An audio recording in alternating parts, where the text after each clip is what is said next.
A single sheet of paper sat on the field desk in a stone farmhouse in a village called Rott, just inside the German border. Outside, the rain had turned the roads to grease. Inside, a 51-year-old major general read the message and could not make his hands stop shaking. The division he commanded, the men he had marched through the streets of Paris 8 weeks earlier, had been fed into a forest and were coming apart. Whole companies had ceased to exist. His finest regiment had been shattered on a ridge 2 miles from its objective, and the officers above him, the ones who had ordered this attack, were on their way to his command post right now to find out what had gone wrong. He picked up a pencil and wrote an order. It is imperative that the town be secured at once. Then he added 2 words that his old division had adopted as its own. Roll on. He did not believe it. Everyone in that farmhouse could see he did not believe it. One of the officers who had known him for years watched him sit there, gray in the face, and later said the man looked like he had aged a decade in 4 days. This was the same general who, 6 months before, had walked upright through machine gun fire on the deadliest beach of the 20th century and dragged an entire invasion off the sand with his own hands. On that beach, he had been magnificent. Historians would call him one of the best brigadier generals the United States Army produced in the whole war. Men who survived that morning survived because he refused to lie down and die. His name was Norman Daniel Cota. Everyone called him Dutch. And the story of how a genuine hero of June came to be a broken man in November is not really a story about one general's failure. It is a story about a system that took its most aggressive combat leader, handed him a plan that could not work, and then let him carry the blame alone, while the men who designed the disaster walked away clean. Most of you already know the beach. What most people have never heard is what the Army did to the hero of that beach afterward. So let me tell you the whole thing from the beginning, and let you decide who should have carried the weight of those 6,000 men. To understand how we got to that farmhouse, we have to go back 30 years to a football field at West Point. Norman Cota was born in Chelsea, Massachusetts on May 30th, 1893. His father had worked the railroad as a telegrapher before opening a store. It was a modest New England family, not a military one. The nickname Dutch attached itself to him early, though nobody could ever agree on where it came from. Some said it was the football field at Worcester Academy. Others said it was the boys around Chelsea Square where he worked in his father's shop. The origin is genuinely lost. What stuck was the name. He entered the United States Military Academy in June of 1913. And because the United States declared war on Germany in April of 1917, his entire class was rushed through and graduated 7 weeks early, on April 20th, 1917. Cota finished 79th in a class of 139. That is a detail worth holding on to, because the men in that class would run much of the American Army in the next war. Matthew Ridgway was in it, J. Lawton Collins was in it, Mark Clark was in it, and a year ahead of him, on that same football field, Cota had already made a friend named Dwight Eisenhower. Here is the first cruel irony of this story. Cota was a soldier's soldier, and the men who ran the war respected him for it. But being liked by Eisenhower and being a West Point classmate of Collins did not save him when the moment came. In this army, as in every large institution, knowing the right people gets you in the room. It does not protect you once you are in the room and something has gone wrong. I have seen versions of that truth in every organization I have ever studied, and I suspect a lot of you have lived it. Cota did not see combat in the First World War. He spent it as a tactics instructor, and when the Army shrank in the 20s, he took the same humiliating demotion every officer of his generation took, reverting from major back to captain. There is a small, almost comic episode from those lean years that I think tells you something about the man's character. In 1922, while he was serving as the post financial officer at Langley Field in Virginia, the post was robbed of $43,000. And by the rules of the day, Cota was held personally responsible for the missing money. It took an appeal all the way to Congress to absolve him of having to repay it out of his own pocket. Hold that image for a moment. A young officer, decades before the beach, being made to personally shoulder the consequences of a disaster that was not his doing. It is almost as if the pattern of his life was rehearsing itself early. He graduated from the Command and General Staff College at Fort Leavenworth in 1931 and from the Army War College in 1936. These were the schools that separated the officers who would command in the next war from the ones who would retire as majors. Cota passed through all of them. He was, by every measure, a serious professional in a tiny peacetime army, waiting for a war that most of the country hoped would never come. He married a woman named Constance in 1919. Their daughter was the first girl born at the cadet hospital at West Point. Their son would grow up to become a fighter pilot, and one of the strange intimacies of this war, that son would fly reconnaissance missions over the very forest where his father's division would be destroyed. This was a military family in the fullest sense, its whole life bound up in the institution that would one day use the father up and set him aside. When the war came, Cota rose fast. By June of 1942, he was chief of staff of the 1st Infantry Division, the big red one. He went ashore in North Africa in Operation Torch in November of 1942. Under Terry Allen, a general this channel has covered before and a man cut from the same aggressive cloth. Serving under Allen mattered, because Allen was the purest example in the American Army of the fighting general the system could not tolerate, a man whose aggression won battles and whose refusal to play the political game got him fired. Cota watched that up close. He learned the trade of the assault from men who led from the front. Cota wrote an influential report on how an assault division should be organized, and the Army adopted his thinking for the invasion of Sicily. That is worth pausing on. This was not a general who merely executed doctrine. He helped write it. He was promoted to Brigadier General in February of 1943 and sent to Britain as the American expert on amphibious landings, working alongside Lord Louis Mountbatten's combined operations staff. Think about what that means. When the largest amphibious assault in human history was being planned, the man the Army trusted to help think it through was Dutch Cota. According to the historian Thomas Bradbeer, whose study of Cota is the most careful piece of scholarship on the man, his work with the British had made him, and I am quoting here, the Army's expert on amphibious operations. In early 1944, Bradbeer writes, "He was one of the best and brightest brigadier generals in the entire United States Army." Hold that sentence in your mind. One of the best and brightest in the entire Army. Because in about 90 seconds of narrative time and 6 months of real time, we are going to watch that reputation get buried in a German forest. Physically, Cota was not an imposing man. He was stocky, gray-eyed, craggy-faced, a cigar chewer who carried a swagger stick. Rick Atkinson, in his book The Guns at Last Light, describes him as a constant presence on training exercises, encouraging and instructive, the kind of general who was always out where the soldiers were. One officer described the type as short, wiry, daring, and quick, a man in whom everything was explosive. Gestures, speech, temper, that was Dutch Cota. And that temperament, that need to be forward, in the fight, leading with his own body, was about to make him a legend. They gave him the job of Assistant Division Commander of the 29th Infantry Division, a National Guard outfit known as the Blue and Gray. The division commander was his old classmate, Charles Gerhardt. The chain of command ran upward from the 29th Division to 5th Corps, under Leonard Jarrow, and then to 1st Army. On the invasion, the 29th Division's leading regiment, the 116th, would land on the western half of a stretch of Normandy coast that the planners had labeled Omaha. And here is a fact the popular story almost always leaves out. Cota did not think the plan would work. At a conference on assault training about a year before the invasion, Cota stood up and argued against the entire concept of a daylight landing. He said, and this is his own recorded language, that he did not believe the daylight assault could succeed. He wanted to go in at night, in the dark, when the German gunners could not see the men crossing the sand. He was overruled.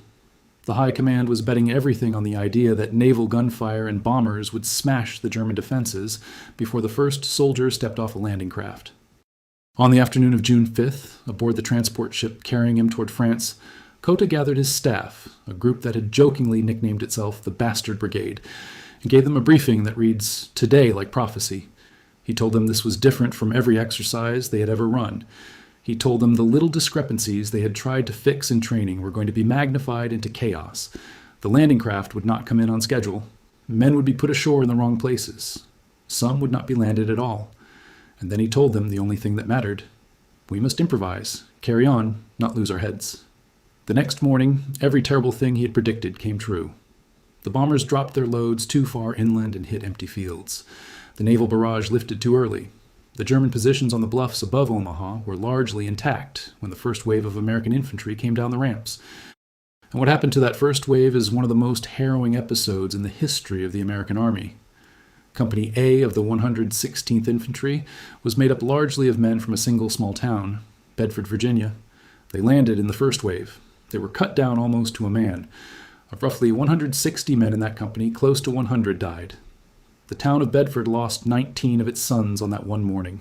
the highest per capita loss of any community in America.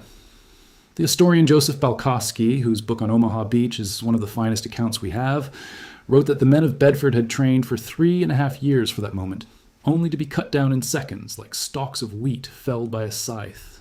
That was the beach Dutch Cota walked onto. He came in with the second wave, roughly an hour after the first men hit the sand, landing on a sector code named Dog White at around 7:30 in the morning. At 51 years old, he was very likely the oldest man on Omaha Beach. He was certainly one of the highest ranking. His landing craft took fire as it approached. 3 soldiers were killed getting off the ramp beside him. And what he found on that beach was not a battle. It was a mass of men waiting to die. The assault had stalled completely. Soldiers were packed against a low seawall, pinned, leaderless, unable to move. An official army report later described them as inert, almost incapable of action. They had crossed the beach under fire, reached the only cover available, and stopped. The Germans on the bluffs were killing them at their leisure. In another hour, without leadership, Omaha Beach would have become a catastrophe that could have unhinged the entire invasion. This is the moment Dutch Cota became a legend, and he did it not with a speech, but with his body. He got up and walked.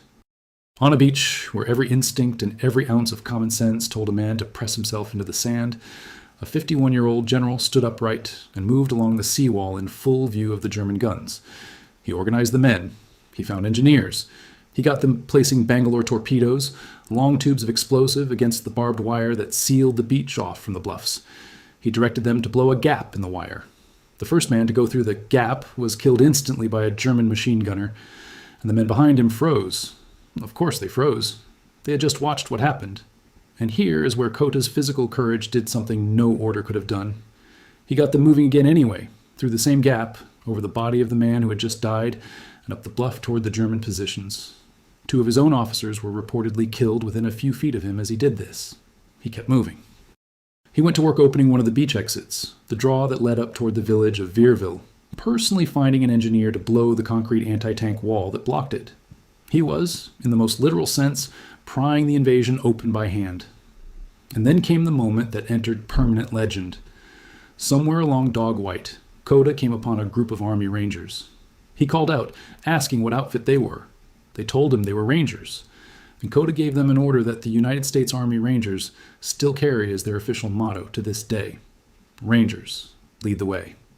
Now, I want to stop here and be honest with you, because this channel does not flatten history to make a better story, and many of you know these details better than most historians do. The exact words Cota spoke in that moment are disputed. They come down to us in at least 4 different versions. One account has him swearing at them, saying, "If you are Rangers, then get up there and lead the way." A Ranger officer named John Rann, who was there and who later became a general himself, remembered Cota saying, "You men are Rangers. I know you won't let me down, and then Rangers, lead the way." The commander of that Ranger battalion, Max Schneider, remembered it slightly differently again, as Cota saying the Rangers were being counted on to lead the way. The precise wording is gone. What every single account agrees on is that it happened, that Cota was standing up in the fire when he said it, and that those words became the motto of an elite force. Rangers, lead the way. When you check my sources, and I know some of you will find the variants. I would rather tell you the truth is contested than hand you a clean quote that might be polished. While I am being honest about quotes, let me correct one that gets put in Cota's mouth constantly, including in the movies. There is a famous line from Omaha Beach. "There are 2 kinds of people staying on this beach, the dead and those who are going to die. Now let's get the hell out of here." That line is real. But it was almost certainly said by a different officer, Colonel George Taylor of the 16th Infantry, in a different sector of the beach. In the 1962 film The Longest Day, the line was given to Cota, played by Robert Mitchum, and it has followed his name ever since. Cota's own documented rallying words were grimmer and stranger and, to my mind, more haunting. He told his men, "Gentlemen, we are being killed on the beaches. Let us go inland and be killed." Think about the black humor in that. Let us go inland and be killed. It is the sound of a man who has accepted that he is probably going to die today and has decided to die moving forward. He did not die. By the end of that morning, largely because of men like Cota, the Americans were off the beach and up the bluffs. Omaha held. The invasion held. For his actions that day, Norman Cota was awarded the Distinguished Service Cross, the nation's 2nd highest award for valor. The citation is worth reading in the Army's own words. With complete disregard for his own safety, it says, General Cota moved up and down the fire-swept beach, reorganizing units and coordinating their action. Under his leadership, a vigorous attack was launched that successfully overran the enemy positions and cleared the beaches. The British gave him the Distinguished Service Order, pinned on by Field Marshal Montgomery himself. This was the peak. This was Dutch Cota at the summit of his profession, a genuine hero, admired up and down the army, the man who helped save Omaha Beach. If you are finding this valuable, subscribing genuinely helps. It tells the algorithm that this kind of deep research is worth showing to more people who care about getting these stories right. Now back to Cota, because the road from that beach leads somewhere very dark. The invasion did not end at the waterline. It became a grinding, bloody slog through the hedgerow country of Normandy, and Cota was in the thick of it. The fighting for the town of St. Lo in July was some of the worst of the campaign. Cota led a combined force of around 600 men, an armored column that the histories call Task Force C, straight into the ruined town. It was during this fighting that the body of Major Thomas Howe, killed leading his battalion, was carried into St. Lo and laid among the rubble of the church, draped in an American flag. He is remembered as the Major of St. Lo. Cota himself was wounded on the evening of July 18th and evacuated. His old division, the 29th, had been in nearly continuous combat for around 45 days, and had paid for it with more than 7,000 casualties.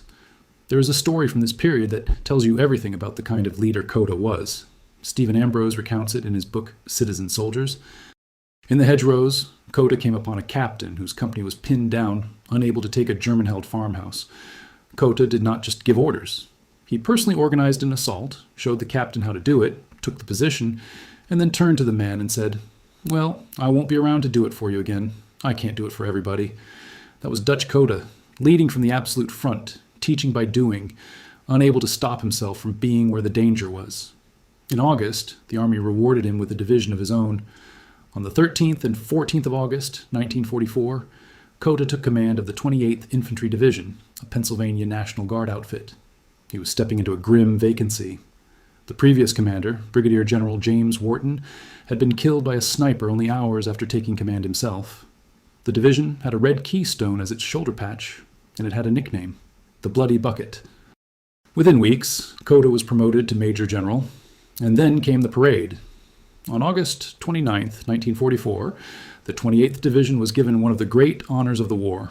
Paris had just been liberated, and the 28th Division marched through it, 24 men abreast, down the Avenue Hoche, past the Arc de Triomphe, down the Champs-Élysées, in review before Generals Bradley, Hodges, and Cota, while Charles de Gaulle watched. It is one of the iconic images of the liberation, but I want you to understand something about that parade because it captures the whole tragedy of this division. It was not a celebration and a rest. The men marched through the cheering crowds and kept right on marching, straight out of the city and toward the front. The parade was a road march with an audience. Cota's men waved to the crowds of Paris in the morning and were hunting Germans by nightfall. For a couple of months, the 28th fought its way toward Germany. And then, in the late autumn of 1944, the First Army turned its attention to a stretch of dense woodland just inside the German border, southeast of the city of Aachen. On the maps, it was labeled the Hürtgen Forest. To the men who fought there, it became something closer to a name for hell. Let me set the scene, because you cannot understand what happened to Cota without understanding the ground and the decision to fight on it. The Hürtgen Forest was about 50 square miles of dense fir trees, deep gorges, and steep ridges, packed into a triangle roughly bounded by the towns of Aachen, Düren, and Monschau. The trees grew so close together that the forest floor was in permanent twilight. The ground was cut by ravines. When it rained, and it rained constantly that autumn, the few trails turned to bottomless mud. It was terrain that erased every advantage the American Army had. In the open, American air power ruled the sky. American tanks could maneuver. American artillery could see its targets. In the Hürtgen, the planes could not see through the trees. The tanks could not move off the few narrow trails. And the artillery had a horrifying new problem. German shells did not just explode on the ground. They hit the treetops and burst in the air, raining steel and jagged splinters of wood down on men who had no overhead cover. To survive a tree burst, you had to stand up and hug a trunk, which every instinct screamed against. Men who threw themselves flat, as they had been trained, died. Why fight there at all? This is the question that haunts the entire campaign. The official Army historian Charles MacDonald, who not only wrote the definitive account but had actually commanded an infantry company in that region, later delivered a verdict that I think is one of the most damning sentences ever written by an official historian about his own army's decisions.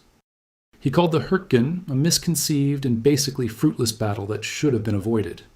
There was a real objective in that region. Beyond the forest lay a set of dams on the Rohr River. If the Germans held those dams, they could open them at will and flood the river valley, drowning any American advance to the Rhine. Those dams were worth taking. But here's the thing that so many historians have pointed out, and it is central to understanding this as a failure of the system and not just of one man. For much of the fighting, the American command did not even frame the battle around the dams. They fought into the forest itself, town by town, ridge by ridge, as if the trees were the objective. The better military option, bypassing the forest to the south, where the ground was open and American mobility could tell, was never seriously pursued at the highest levels. Instead, First Army, under General Courtney Hodges, kept feeding divisions into the woods, and the woods ate them. Before Cota's division ever entered the fight, the 9th Infantry Division had already been mauled in the same forest. In one stretch of fighting, it advanced about 3,000 yards, and in doing so, it took more than one casualty for every single yard of ground gained. Nearly 5,000 men to move less than 2 miles. That was the meat grinder waiting when the 28th Division was ordered in. Here's how the decision came down, and pay close attention, because this is where the system starts writing the tragedy. General Hodges, commanding First Army, shifted responsibility for this sector to 5th Corps under General Jarrow, and directed that an attack be launched no later than November 2nd. The objective was a town called Schmidt, sitting on the highest ridge in the area, only about 2 miles from those critical dams. But because 5th Corps' other divisions were committed elsewhere, the 28th Division was going to make this attack essentially alone. And the plan they handed Cota was, in the judgment of the historians who have studied it most closely, close to unworkable. It required him to send his 3 infantry regiments off in 3 diverging directions, like the spokes of a wheel pointing away from each other, which meant that no regiment could easily support another. One regiment, the 109th, would attack north, another, the 110th, would attack south, and the main effort, the 112th, would drive east through a village called Vosnack, down into a deep gorge cut by a stream called the Kahl, up the other side to a village called Kammerscheid, and then onto the objective, Schmidt. The official history, written by MacDonald, states plainly that Garrow's dictates left Cota, and I am quoting the Green Book here, with little initiative in the planning. Cota disliked the plan. He said so. But when he raised his objections to Garrow, in the words of the record, they fell on deaf ears. And here we arrive at the hinge of Cota's whole story, the decision that I believe he would have taken back if he could. He did not fight the plan to the wall. He did not tell Garrow it could not be done and force the issue up the chain. He was a soldier. He had been handed an order by a corps commander, and he saluted and executed it. In my view, this is the tragedy of the aggressive combat leader in a nutshell, the very quality that made Cota magnificent on Omaha Beach. The will to obey the mission and drive forward no matter the cost was the quality that doomed him in the Hürtgen. On the beach, pure aggression was exactly right. In the forest, against a bad plan, what was needed was someone willing to say no to a superior, and that was not who Dutch Cota was. There was one more decision from above that sealed the division's fate, and it is the single fact that convinces me the men who planned this bear more responsibility than the man who executed it. First Army postponed the larger attack that the 28th Assault was supposed to support. The big push by 7th Corps was pushed back, first to November 10th, then later. But nobody postponed the 28th Division's attack. So for roughly 2 weeks, Cota's single division would attack, alone, into that forest, along a front that the sources variously describe as stretching 150, 160, or 170 miles. One division, drawing the undivided attention of Field Marshal Walter Model, and everything the Germans could throw at that sector. They were, in every sense, hung out alone. The attack jumped off on November 2nd, 1944, supported by the tanks of the 707th Tank Battalion. It went wrong almost immediately on 2 of the 3 spokes. The regiment attacking north hit an unexpected minefield the soldiers grimly nicknamed the Wild Pig, and was stopped cold. The regiment attacking south ran straight into a belt of log bunkers, barbed wire, and mines in the woods and could barely move. But the main effort, in the center, at first looked like a triumph. The 112th Infantry took Vosnack. Then it pushed down into the Kahl Gorge and up the far side, and on November 3rd it seized Kammerscheit and then the objective itself, Schmidt, catching the German defenders by surprise. For a few hours, it looked like Dutch Cota had done the impossible. Congratulations came flooding in from up the chain. Cota later admitted, with a rueful honesty, that all the praise made him feel like a little Napoleon. It was the high water mark, and it lasted about a day. Because the plan had a fatal flaw, and it was a flaw partly of Cota's own making, which is why we cannot let him off the hook entirely. The only supply route to the men now holding Schmidt ran down through that deep Kahl Gorge, along a single narrow trail. And Cota had selected that trail as his main supply route, in the words of Bradbeer, sight unseen. He never had it properly reconnoitered. Nobody really knew if tanks could get down it. And when the tanks tried, they threw their tracks on the narrow, muddy, rock-strewn path, and some of them slid and blocked the trail completely. The lifeline to Schmidt was choked. Worse, nobody had secured the gorge itself, so German troops moved through it almost at will, ambushing the men trying to get supplies and reinforcements forward. Picture what that gorge was actually like, because the mapboard trail does not begin to capture it. The Kahl was a deep, wooded ravine, its sides steep enough that a tank sliding off the path could not be recovered. Engineers worked through the night with picks and explosives, trying to widen a track that had never been meant to carry armor. Wounded men were carried down it on litters in the freezing dark, past disabled tanks jammed at angles, while German fire came out of the trees on either side. In one of the few genuinely humane moments in this whole grim story, a German medical officer in the gorge arranged an informal local truce so that American and German wounded alike could be moved. The Kahl Trail became a byword in the American Army for a supply line that strangled the men who depended on it. And every man who died for lack of ammunition or reinforcement up on that ridge died in part because the route to reach him had been chosen from a map, not from the ground. On November 4th, the Germans counterattacked Schmidt with tanks and infantry. The American troops in the town, short of anti-tank weapons, unable to be reinforced through the blocked gorge, could not hold. They broke. Understand that this was not cowardice. These were men who had taken their objective, who were then hit by armor they had no way to stop, with no reinforcements coming and no way out, in a forest that swallowed sound and light. By noon, Schmidt was lost, and men were streaming back in a panic toward Kammerscheit. A last stand was made at Kammerscheit with a handful of Sherman tanks and a few tank destroyers that had somehow clawed their way up the gorge. And for a couple of days, those few crews held off far larger German forces and some of the most desperate small unit fighting of the entire campaign. But that too eventually fell. The main effort had collapsed, and with it, the whole architecture of the attack. And now the casualties began to climb into figures that are hard to comprehend for a single division in less than 2 weeks. Let me give you the numbers, because the numbers are the story, and I'm going to source them precisely. According to the combat interviews conducted with the 28th Division, the division lost 6,184 men in this fight, and that does not even count the attached units. The breakdown is this: 614 killed, 2,605 wounded, 855 missing, 245 captured, and 1,865 non-battle casualties, men taken out of the fight by trench foot and combat exhaustion and the sheer misery of the forest. More than 750 of those were trench foot alone, feet rotting in the constant freezing wet. Break it down by regiment, and it gets worse. The 112th Infantry, the regiment that had briefly taken Schmidt, suffered somewhere around 2,000 casualties. One source puts it at 2,093 battle and non-battle casualties, a staggering 64% of its assigned strength. When it was pulled out, that regiment had roughly 300 effective men left, out of a force that should have numbered several thousand. The 109th Infantry lost around 1,275 men, more than half its strength, and the 110th Infantry was hit proportionally hardest of all. By the time relief came on November 13th, every officer in its rifle companies was dead or wounded, and one of its battalions had been reduced to 57 men. The armor was gutted too. The 707th Tank Battalion lost 31 of its 52 Shermans. One of its companies lost 15 of its 16 tanks. The Tank Destroyer Battalion supporting the attack lost 16 of its 24 vehicles. This is what was happening to Dutch Cota's division while he sat in that farmhouse in Rot. And this brings us back to the scene I opened with, because now you understand what that shaking hand was holding. The senior commanders converged on Cota's command post. Eisenhower himself, along with Bradley, Hodges, and Jarrow, came to see the wreckage. Atkinson records the moment Eisenhower walked in and said to his old friend, "Well, Dutch, it looks like you got a bloody nose." It is a strange, almost gentle thing to say about 6,000 casualties. And then Hodges gave Cota a tongue lashing. According to General Collins, who was there, Hodges then rounded on Jarrow as well, in a tirade tougher than Collins had ever heard from him.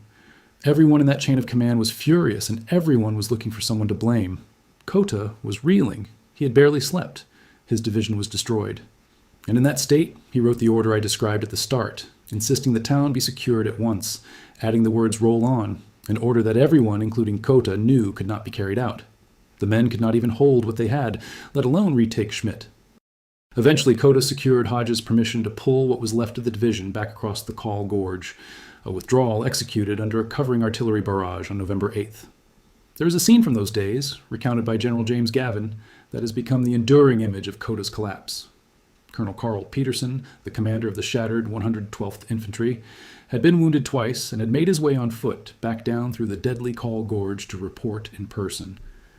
When Peterson, battered and bloody, finally appeared before Cota, Gavin wrote, at the sight of him, "Cota fainted." Now, I will be honest with you again. That story traces back to Gavin's account written decades later, and while it has been repeated many times, it comes from that single source. Treat it as what it is, a powerful recollection, not a documented certainty. But whether he literally lost consciousness or not, every account of Cota in those days describes a man who had been broken by what happened to his division. The little Napoleon of a few days earlier was gone. So the question that this whole story has been building toward is this: whose fault was it? Was Dutch Cota, the hero of Omaha, revealed in the Hürtgen as a bad general? Or was he a good general handed an impossible mission and then left to carry the blame? I have thought hard about this, and I do not think you can honestly give a simple answer. This channel does not do hit jobs, and it does not do hero worship. And Cota deserves both credit and criticism here. So let me give you both. Cota made real mistakes. I will not pretend otherwise, and neither does the most serious scholarship on him. Thomas Bradbeer, in his study for the Army's own history journal, identifies 3 crucial errors Cota made in the final worst days of the battle. First, neither Cota nor his staff ordered reconnaissance patrols to figure out what they were walking into. Second, he selected that narrow Call Trail as his main supply route site unseen, without ever confirming it could carry the traffic the attack depended on. And third, he chose not to fully use the extra armor he had been given, believing the terrain was unsuitable, and so his tanks ended up used as supplementary artillery instead of the punch the attack needed. General Bradley added another criticism: that Cota commanded too much from his command post and visited the front only once, and late, by which time he had already lost control of the situation. These are legitimate failures. On Omaha, Cota was everywhere, forward, in the fight. In the Hürtgen, at the decisive moment, he was not. A commander is responsible for his decisions, and those were his. But, and this is the heart of it, look at what he was given to work with. He was ordered to attack, alone, with one division, into terrain the official historian said the Army should never have fought in at all. He was handed a plan that split his force into 3 diverging attacks that could not support one another. A plan the official history says gave him little initiative and that he objected to before it fell on deaf ears. His attack was left unsupported when the larger offensive it was tied to got postponed and his did not. He was set up to fail by decisions made above his head, by Jarrow at Corps and Hodges at Army, and, above them, by Bradley, who bore ultimate responsibility for a campaign in that forest that should never have been fought the way it was. The historian R.W. Thompson wrote a line, quoted in Bradbeer's study, that captures the horror of it. The 28th Division, he wrote, marched into battle in a state of innocence, most terrible to contemplate, in the irresponsible attack on Schmidt, which caused the unit to suffer the worst disaster on a divisional level to befall American troops in the entire campaign in Northwest Europe, the worst divisional disaster of the entire campaign in the West. That is what happened to Cota's division. And I want you to sit with the word Thompson chose, irresponsible. He did not say the attack failed. He said it was irresponsible. That is a word aimed higher than the division commander. Now here's the part that makes this a politics-killed competent story. The pattern this channel comes back to again and again because the audience keeps recognizing it in their own lives. Watch what happened to the men involved afterward. Courtney Hodges, the First Army commander who ordered the attack and drove the whole misconceived campaign in that forest, kept his army for the rest of the war and was promoted to full general. A British historian later wrote that Hodges lacked tactical imagination and that it was something close to a miracle that he retained Eisenhower's confidence. Bradley, in his memoirs, praised Hodges. Leonard Jarrow, the corps commander whose dictates left Cota no room to maneuver, went on to command an army himself. The architects of the disaster rose or were untouched. And Cota? Cota, the man who had objected to the plan and then absorbed its failure, never rose again. He kept command of the 28th Division to the end of the war, but he never got the corps command that his rank and his record at Omaha might have promised. His path upward simply ended in that forest. Here's a detail that tells you how the system really works, and it is a bitter one. Cota was not relieved of command after Schmidt. You might think that is mercy or vindication. It was neither. The most likely reason he kept his job is that Hodges had already fired so many senior commanders during that brutal campaign, and the Huertgen had chewed up so many officers, that there was simply nobody available to replace him. He survived not because he was cleared, but because the bench was empty. That is not exoneration. That is exhaustion. If you have ever watched the person who actually did the work get passed over while the people who set them up to fail moved on untouched, if you have seen an organization go looking for someone to blame and settle on the person lowest on the ladder who could plausibly wear it, then none of this will surprise you. The pattern is older than any of us. The army that produced Dutch Cota was not uniquely corrupt. It was just an institution, and institutions protect the people who design the plans and spend the people who execute them. But I am not going to end this man's story in that forest because the story is not finished. And what happened next is the part that I think redeems the division, even as the army failed to redeem its commander. The shattered 28th Division was pulled out of the Hürtgen and sent to a quiet sector to rebuild and absorb replacements. That sector was a stretch of the front along the Our River in Luxembourg, in the Ardennes. It was considered so quiet, so safe, that battered divisions were sent there specifically to rest. And on the morning of December 16th, 1944, the entire German army fell on it. This was the opening of the Battle of the Bulge, Hitler's last great offensive in the West. And it smashed into an American line that was thinnest exactly where Cota's exhausted, rebuilt division stood. The 28th was spread across a front of 25 to 30 miles, 3 or 4 times the width the division was supposed to defend. The German plan depended on speed, on punching through this thin line and racing for the Meuse River before the Americans could react. Everything hinged on the roads that ran through the 28th Division sector. And here, at last, we see what Dutch Cota's aggression was really made of, because in defense, against terrible odds, it turned into something magnificent. Cota's orders to his regimental commanders were brutally simple: hold at all costs. To Colonel Hurley Fuller, commanding the 110th Infantry astride the critical roads, the order was even blunter. No one comes back. There would be no retreat. The division would stand on those roads and die in place if it had to, and in doing so, buy the rest of the American army the one thing it desperately needed: time. And they did. Cota's men, the survivors of the Huertgen and the green replacements alongside them, fought a savage, disorganized, heroic delaying action across their whole sector. They held road junctions to the last man. They forced the Germans to stop and fight for village after village, and every hour the Germans spent reducing a strong point of the 28th Division was an hour they did not spend racing west. This is the brutal arithmetic of a delaying action. You're not trying to win, you're trying to sell time as expensively as possible, and you pay for it in your own men. The 110th Infantry, holding the center astride the best roads, was essentially destroyed as a fighting unit doing exactly that. Colonel Fuller's men held road junctions and villages with rifles and a few tank destroyers against entire German divisions, and they held long enough to matter. At the town of Wiltz, the division headquarters itself became a strong point, clerks and cooks and headquarters staff fighting as infantry when the Germans closed in.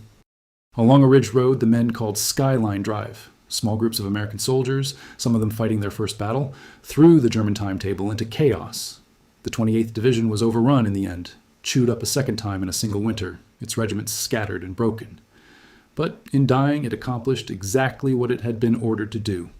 It delayed the German advance by critical days, and those days were what allowed the 101st Airborne Division, rushed north by truck, to reach a vital crossroads town just to the west, and dig in before the Germans arrived. That town was Bastogne. The stand at Bastogne is one of the most famous episodes in American military history. Far fewer people know that it was bought, in part, with the near destruction of Dutch Cota's already shattered division in the days before. By the time the 28th Division was finally pulled out of the line, it had been reduced in reserve to roughly 200 men, 3 howitzers, and 2 bazookas. That was what remained combat ready of a full American infantry division. But they had bought the time. The stand of the bloody bucket in front of Bastogne is one of the great sacrificial delaying actions in American military history, and it is Cota's redemption, even if the Army never framed it that way. The same man, the same division, the same stubbornness. In the Huertgen, it was fed into a bad plan and destroyed for nothing. In the Ardennes, it was thrown across the enemy's path and destroyed for something that mattered enormously. The difference was not Cota, the difference was the mission he was given. I should tell you one more thing about Cota in that winter, because it is part of the weight this man carried, and it shows the loneliness of command. As the division commander, it fell to Cota to review and approve the death sentence of one of his own soldiers, Private Eddie Slovik, who had been convicted of desertion. Slovik was executed on January 31st, 1945, the only American soldier executed for desertion since the Civil War. Cota approved the sentence in the middle of the desperate fighting in the Ardennes, believing that to excuse desertion while other men were dying to hold the line would be to unravel the whole army. He later called it the toughest 15 minutes of his life. Whatever you think of that decision, and it is still debated, understand what it tells you about the burdens that sat on this one man in the space of 2 months. 6,000 of his men destroyed in a forest, an entire division sacrificed to save Bastogne, and the signature that sent one of his own soldiers to a firing squad. That is a crushing amount for any human being to carry.